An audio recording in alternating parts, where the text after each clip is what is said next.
Everyone, welcome to my channel one step to success. तो कैसे हैं आप सभी? सो फ्रेंड्स, आई होप आप सब अच्छे होंगे, स्वस्थ होंगे।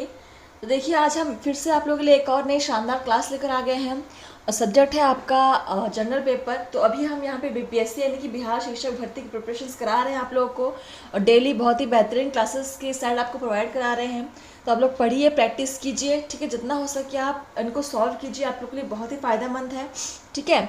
देखिए, आज भी हम आप लोग के लिए एक बीपीएससी की नई सेशन लेकर आए हैं जनरल पेपर की।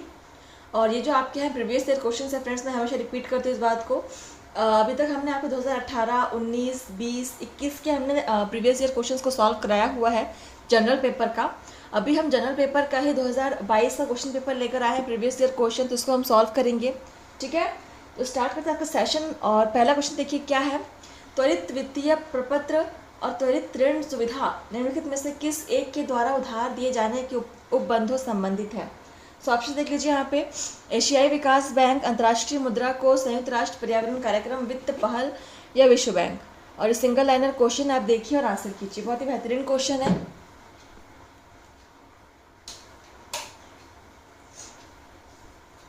चलिए फ्रेंड्स, और प्रश्न को नोट करना तो बिल्कुल मत भूलिएगा, ठीक है। इंपॉर्टेंट क्वेश्चंस को हमेशा नोट करना चाहिए। तो देखिए इसका आंसर क्या हो जाएगा। Rapid financing instrument and rapid credit facility किसके संबंध में यहाँ पे बोला जा रहा है? चलिए देखिए, राइट आंसर हो जाएगा आपका बी, ठीक है, अंतर्राष्ट्रीय मुद्रा कोष। ऑप्शन बी इज करेक्ट, नोट कर लेंगे। अगला क्वेश्चन देखते हैं क्या है हमारा, और ये कोट वाला क्वेश्चन है। पहले देखते हैं क्वेश्चन क्या बोल रहा है। भारतीय अर्थव्यवस्था के संदर्भ में निम्नलिखित कथनों पर विचार कीजिए। ऑप्शन देखते हैं। अंकित प्रभावी विनिमय दर या nominal effective exchange rate need में वृद्धि रुपए की मूल्य वृद्धि को दर्शाता है। वास्तविक प्रभावी विनिमय दर एक्सचेंज रेट में वृद्धि व्यापार प्रतिस्पर्धात्मक में सुविधा को दर्शाता है। यह अन्य देशों में मुद्रास्फीति के सापेक्ष घरेलू मुद्रास्फीति में बढ़ने की प्रवृत्ति नीड और रीढ़ के बीच में वर्धमान अपसरण उत्पन्न कर सकता है। तो मिनिमाइज कर देते हैं, फिर आप लोग ऑप्शंस देख लीजिए। क्वेश्चंस को पहले देखिए, क्वेश्चन को अच्छे से पढ़िए, समझने की कोशिश कीजिएगा आपसे क्या पूछा गया है, ठीक है।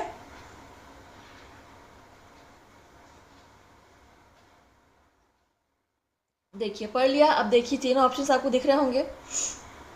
ऑप्शंस को देखिए और छाटिए इनमें से कौन से सही है, फिर हम कोड की तरफ बढ़ेंगे, ठीक है। देखिए कोड दिख रहा है सभी को। देखिए ऑप्शंस फिर से।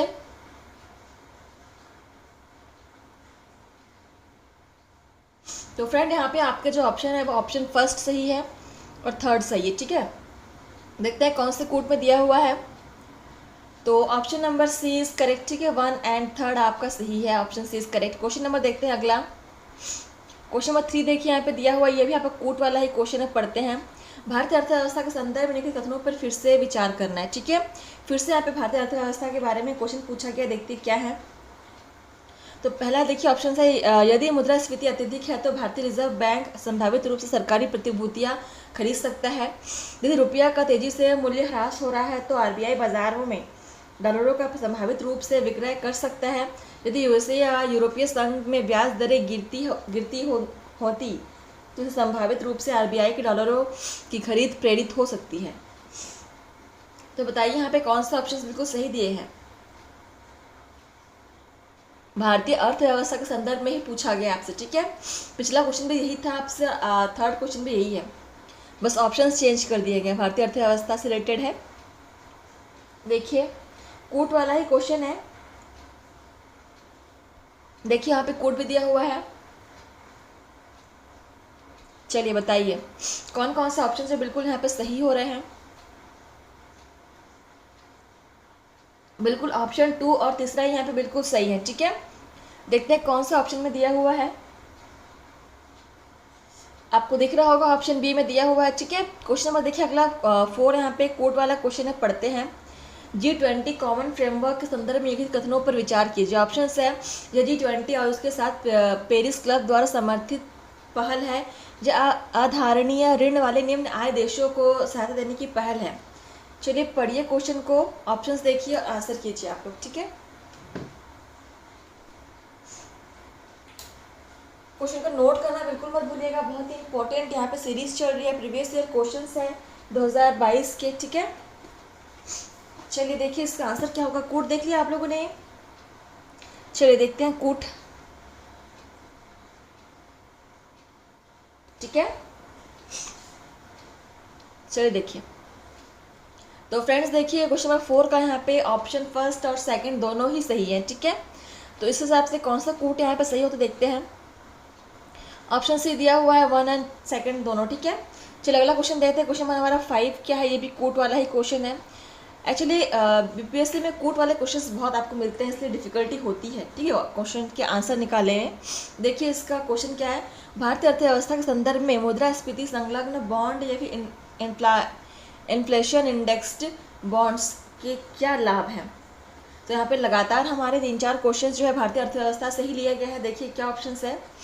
सरकार आईआईबीएस के रूप में अपने ऋण ग्रहण का पर कूपन दर को कम कर सकती है। आईआईबीएस निवेशकों को मुद्रास्फीति के बारे में अनिश्चितता सुरक्षा प्रदान कर सकते हैं। आईआईबीएस पर ब्याज पर प्राप्त ब्याज और साथ ही साथ पूंजीगत लाभ कर योग्य नहीं होते। चलो बताओ इसका आंसर। क्वेश्चन भी दिख रहा है और ऑप्शन भी दिख रहे हैं। कोट हम दिखाएंगे, पहले ऑप्शंस को पढ़ लीजिए। चलो देखते हैं कोड भी।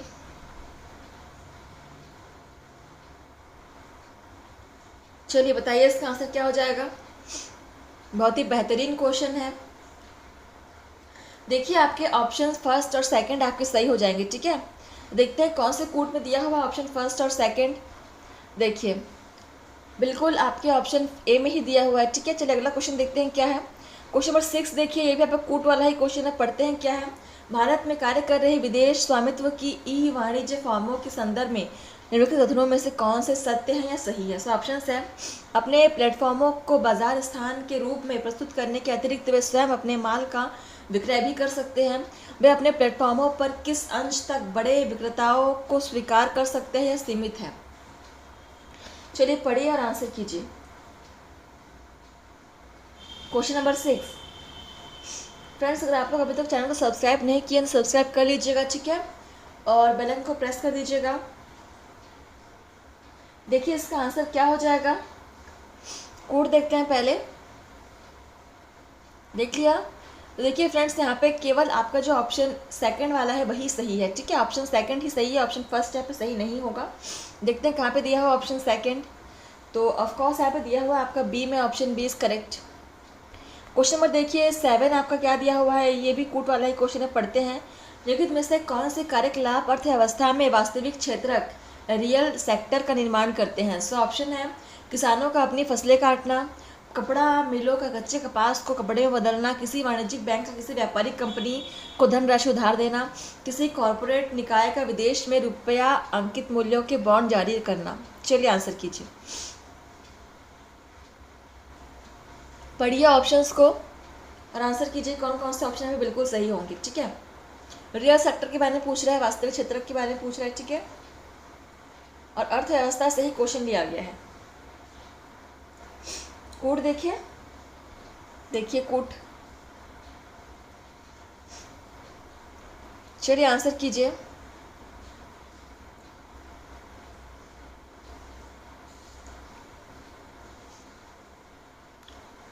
फ्रेंड्स देखिए यहाँ पे आपका ऑप्शन फर्स्ट और सेकंड सही है, ठीक है।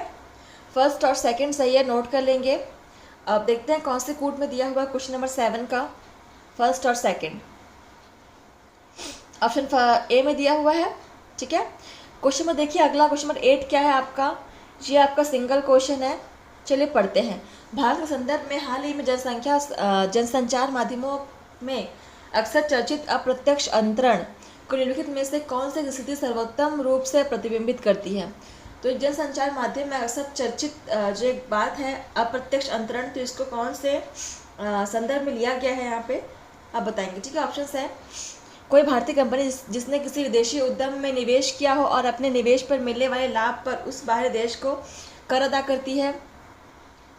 कोई विदेशी कंपनी जिसने भारत में निवेश किया हो और अपने निवेश से मिलने वाले लाभ पर अपने आधारभूत देश को कर अदा करती हो।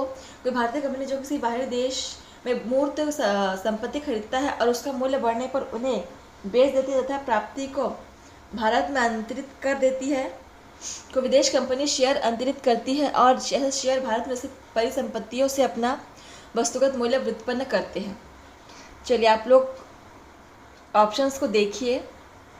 चलिए पहले आप 2 ऑप्शंस देखिए, फिर आगे और दिखाएंगे, ठीक है। देखिए सिंगल लाइनर क्वेश्चन है, आपको इसी में से आंसर करना होगा।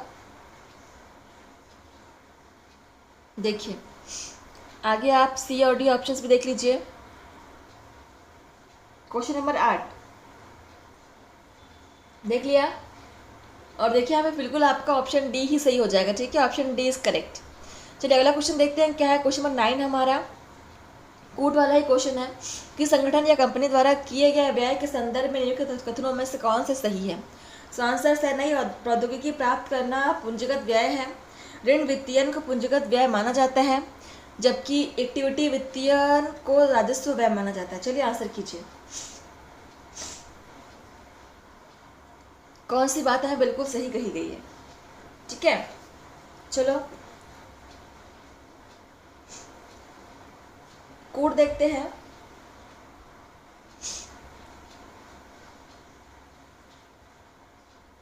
देख लिया,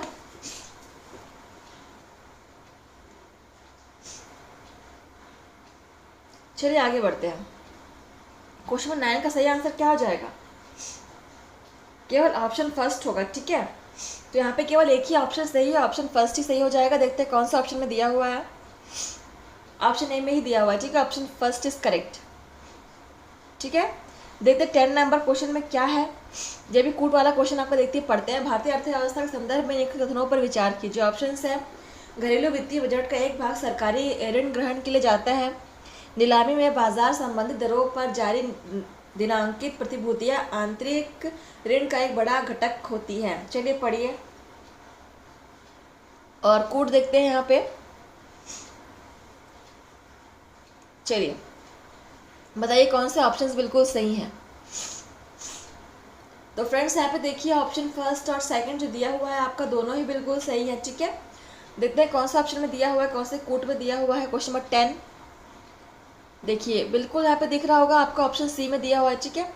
क्वेश्चन नंबर 11 देखते हैं यहाँ पे क्या है, और ये भी कूट वाला क्वेश्चन है। देखिए निम्नलिखित कथनों पर विचार कीजिए। ऑप्शन है HN सान्याल समिति की रिपोर्ट के अनुसरण में न्यायालय की अवमानना अधिनियम 1971 पारित किया गया था।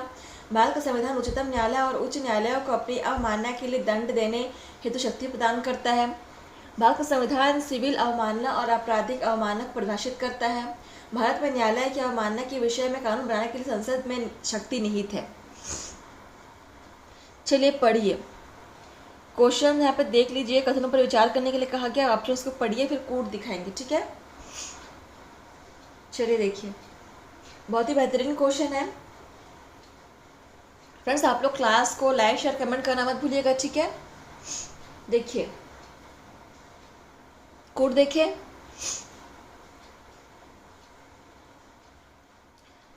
देखिए तो फ्रेंड्स यहाँ पे आपके जो राइट ऑप्शन है वो है पहला सही है, दूसरा सही है और चौथा भी सही है, ठीक है। तीसरा यहाँ पे गलत हो जाएगा। देखते हैं कौन सा ऑप्शन में दिया हुआ, कौन से कूट में।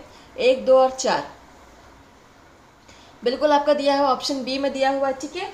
चलिए अगला क्वेश्चन देखते हैं। क्वेश्चन नंबर 12 में क्या कहा गया। ये भी कूट वाला ही क्वेश्चन है। कितने कूट वाले क्वेश्चन यहाँ पे आते हैं एग्जाम में, देखिए आपकी बीपीएससी के। सो पढ़ते हैं। देखिए भारत के संदर्भ में निम्नलिखित कथनों पर विचार कीजिए। ऑप्शन है सरकारी विधि अधिकारी और विधिक फार्म अधिवक्ता के रूप में मान्यता प्राप्त है, किंतु कॉर्पोरेट वकील और पेटेंट न्यायवादी अधिवक्ता की मान्यता से बाहर रखे गए हैं। विधिज्ञ परिषदों को विधिक शिक्षा और विधि महाविद्यालयों की मान्यता के बारे में नियम अधिकथित करने की शक्ति है। तो पढ़िए यहाँ पे ऑप्शन और कौन से ऑप्शन सही है बताइए। कूट हम दिखाएंगे आपको। क्वेश्चन नंबर 12 बहुत ही बेहतरीन क्वेश्चन है। फ्रेंड्स आप लोग कोई भी क्लास मिस मत कीजिएगा। अब तक जितने भी हमने क्लासेस आपको कराए हुए हैं आप सभी को अटेंड कीजिए, ठीक है। हर एक क्वेश्चन को आप सॉल्व कीजिए। और फिलहाल हम आपके प्रीवियस ईयर क्वेश्चंस करा रहे हैं, हर क्लास में रिपीट करते हैं। 2022 की प्रीवियस ईयर क्वेश्चन है, ठीक है। PYCQs है। देखिए कूट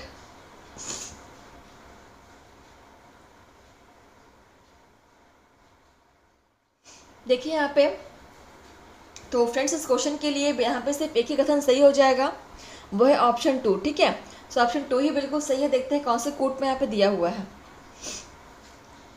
दिख रहा है आप सभी को ऑप्शन बी में ही दिख रहा है जी, केवल 2। अगला क्वेश्चन देखते हैं, क्वेश्चन नंबर 13 यहाँ पे क्या है, ये भी कोट वाला ही क्वेश्चन है, पढ़ते हैं। निम्नलिखित कथनों पर विचार कीजिए। सो ऑप्शंस देखिए कि संविधान संशोधन विधेयक को भारत के राष्ट्रपति की पूर्व सिफारिश की अपेक्षा होती है। जब कोई संविधान संशोधन विधेयक भारत के राष्ट्रपति के समक्ष प्रस्तुत किया जाता है तो भारत के राष्ट्रपति के लिए यह बाध्यकर है कि वे अपनी अनुमति दे। संविधान संशोधन विधेयक लोकसभा और राज्य संविधान दोनों द्वारा विशेष बहुमत से पारित होना ही चाहिए और इसके लिए संयुक्त बैठक का कोई उपबंध नहीं है। चलिए बताइए, पढ़िए क्वेश्चन नंबर 13 को और आंसर कीजिए कौन से ऑप्शन हमें बिल्कुल सही कहे गए हैं। 13 देखिए, इसका कोड देखते हैं क्या है।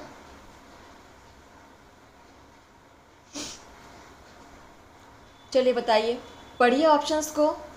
आप लोग अच्छे से पढ़ेंगे क्वेश्चन को, फिर ही आंसर करेंगे। ठीक है, बिना पढ़े आप समझे बिना समझे आंसर नहीं करेंगे।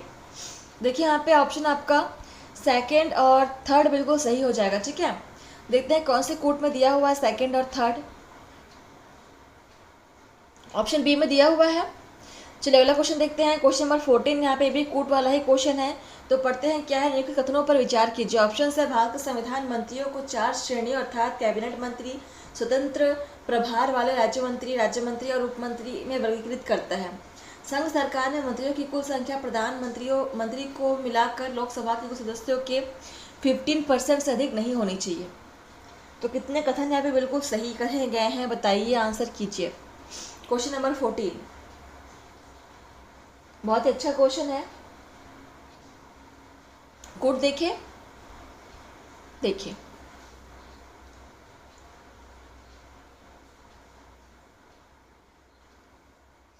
देखिए पढ़िए आप लोग क्वेश्चन नंबर 14 को, फिर आंसर कीजिए। चलिए इसका आंसर क्या होगा, देखिए ऑप्शन 2 इज करेक्ट। केवल एक ही ऑप्शन सही होगा, ऑप्शन 2। देखते हैं कौन से कोड में दिया हुआ है। बिल्कुल यहाँ पे आपका दिख रहा है option B is correct. Question number 15 देखते हैं क्या है, ये भी कोड वाला ही क्वेश्चन है, पढ़ते हैं। निम्नलिखित में से कौन सी लोकसभा की अनन्य शक्तियाँ या शक्ति है। सो ऑप्शन है, आपात की उद्घोषणा का अनुसमर्थन करना, मंत्रिपरिषद के विरुद्ध अविश्वास प्रस्ताव पारित करना, भारत के राष्ट्रपति पर महाभियोग चलाना। चलिए आंसर कीजिए। कोड हम दिखाएंगे आपको, आप लोग ऑप्शन को पढ़ लीजिए। देखिए कोड,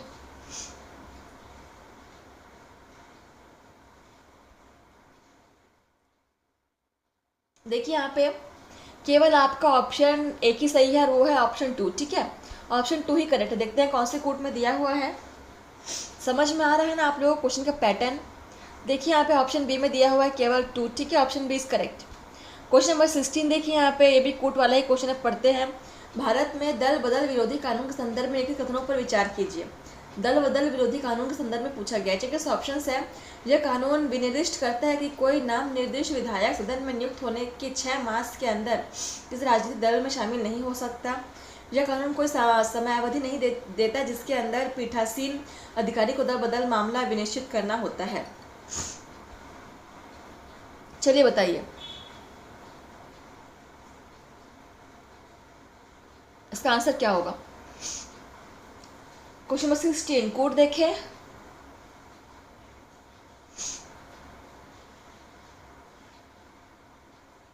यहाँ पर भी आपका केवल एक ही आंसर सही है। ठीक है, और कौन सा सही है देखते हैं। ऑप्शन 2 ही सही है। ठीक है, ऑप्शन 2 की केवल सही है। देखते कौन से कोड में दिया हुआ है, ऑप्शन 2 बिल्कुल यहाँ पे ऑप्शन बी में दिया हुआ है। Question number B is correct. अगर देखते हैं क्वेश्चन नंबर 17 का है हमारा, भी आपका कोड वाला ही क्वेश्चन है। देखते हैं, पढ़ते हैं, कथनों पर विचार कीजिए फिर से। ऑप्शन है, भारत का महान्यायवादी और भारत का सॉलिसिटर जनरल ही सरकार के एकमात्र अधिकारी जिन्हें संसद की बैठकों में भाग लेने की अनुमति है। भारत के संविधान के अनुसार भारत का महान्यायवादी अपना त्यागपत्र दे देता है जब वह सरकार जिसने उसको नियुक्त किया था इस्तीफा देती है। चलिए आंसर कीजिए, कौन सा होगा यहाँ पे आपका सही ऑप्शन। क्वेश्चन नंबर 17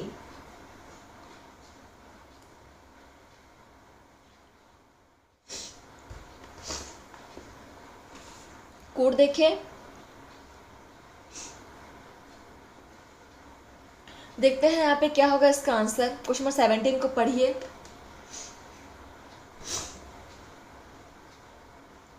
देखिए फ्रेंड्स, यहाँ पे ऑप्शन फर्स्ट और सेकंड दोनों ही गलत है, ठीक है। यहाँ में कोई भी आंसर सही नहीं होगा। देखते हैं कौन से कोड में दिया हुआ है। ऑप्शन डी में दिख रहा है ना तो एक ना ही दो, ठीक है, दोनों ही गलत हैं। क्वेश्चन नंबर 18 देखते हैं। कोर्ट वाला क्वेश्चन है, पढ़ते हैं। भारत के न्यायालयों द्वारा जारी सीटों के संदर्भ में निम्नलिखित कथनों पर विचार कीजिए। इसका ऑप्शन है, किसी प्राइवेट संगठन के विरुद्ध जब तक कि उसका कोई सार्वजनिक कार्य नहीं सौंपा गया हो परमादेश नहीं होगा। दूसरा है, किसी कंपनी के विरुद्ध भले ही वह कोई सरकारी कंपनी हो परमादेश नहीं होगा। कोई भी लोक प्रवण व्यक्ति अधिकार परीक्षा ऋण प्राप्त करने हेतु न्यायालय में समावेदन करने के लिए याची हो सकता है। चलिए ऑप्शंस को पढ़िए और आंसर कीजिए। कोट हम देखेंगे,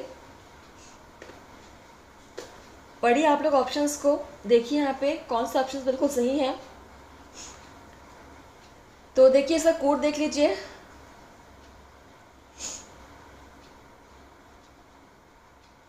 चलिए फ्रेंड्स, आप लोग क्लास करने मुझे बताएंगे कि सेशन आपको कैसा लगा, चाहिए कितने क्वेश्चन आपने सॉल्व किए, कितने क्वेश्चन आपसे बन रहे हैं, ठीक है। तो देखिए इसका आंसर क्या हो जाएगा। ऑप्शन फर्स्ट और थर्ड यहाँ पे सही होगा, ठीक है।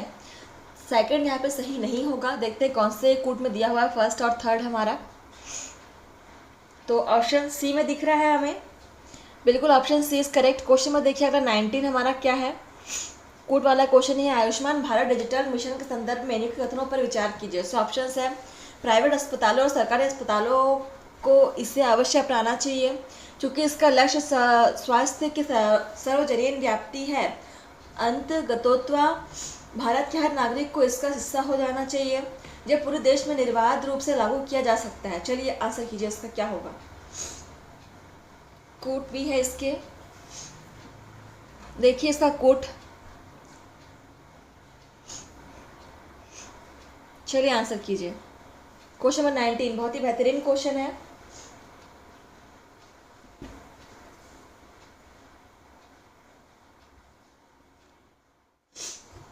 देखिए यहाँ पे ऑप्शन फर्स्ट, सेकंड और थर्ड तीनों ही बिल्कुल सही हैं, ठीक है। देखते हैं कौन से कोड में दिया हुआ क्वेश्चन नंबर 19 का आंसर। ऑप्शन डी में दिख रहा है आप लोग को तीनों, देखिए ऑप्शन डी इज करेक्ट, ठीक है। क्वेश्चन नंबर 20 देखते हैं और आज का लास्ट क्वेश्चन है, भी कोट वाला ही है। देखते हैं क्या है। लोकसभा के उपाध्यक्ष के संदर्भ में कथनों पर विचार कीजिए। सो ऑप्शन है, लोकसभा के कार्य पद्धति और कार्य संचालन नियमों के अनुसार उपाध्यक्ष का निर्वाचन उस तारीख को होगा जो अध्यक्ष नियत करे।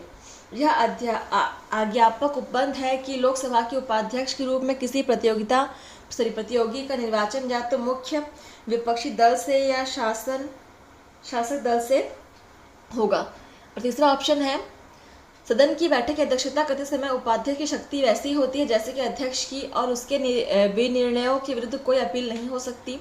उपाध्यक्ष की नियुक्ति के बारे में सुस्थापित संसदीय पद्धति यह है कि प्रस्ताव अध्यक्ष द्वारा रखा जाता है और प्रधानमंत्री द्वारा विधिवत समर्थित होता है। चलिए आंसर कीजिए इसका।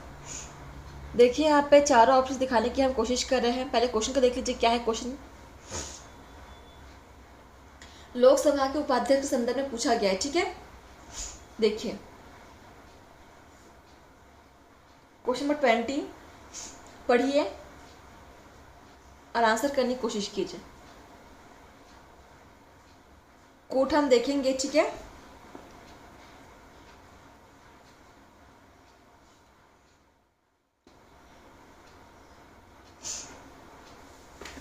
देखिए इसका कोट क्या है।